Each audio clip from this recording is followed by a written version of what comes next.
440 రైతు సంఘాలు, అలాగే ఈ రోజున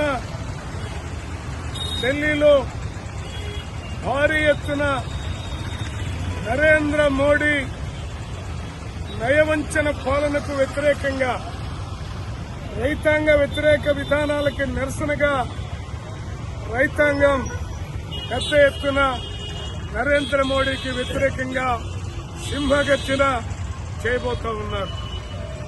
ఈ బహిరంగ సభకి మద్దతుగా దేశంలో ఉన్నటువంటి రైతు సంఘాలు, కార్మిక సంఘాలన్నీ మండల స్థాయిలో, నియోజకవర్గ స్థాయిలో ఇలాంటి కార్యక్రమాల్ని వాళ్ళకి మద్దతుగా తెలియజేస్తా ఉన్నాం.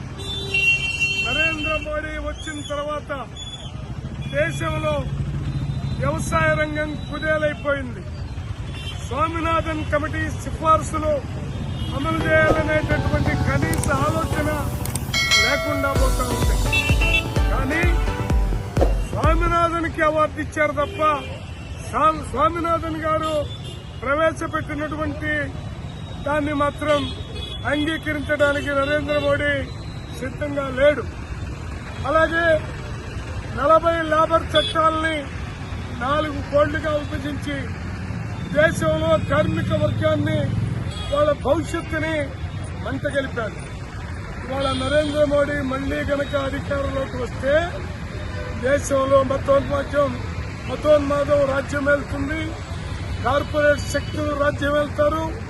అలాగే రైతాంగం మొత్తం కూడా నిర్వీర్యమైపోయే ప్రమాదంలో పడి భారతదేశం తన యొక్క సౌభ్రాతృత్వాన్ని కోల్పోయే ప్రమాదం ఉంది. కాబట్టి నరేంద్ర మోడీని దించడమే లక్ష్యంగా ముందుకు సాగాల్సిన అవసరం ఉందని ఈ సందర్భంగా తెలియజేస్తూ ఉన్నాను.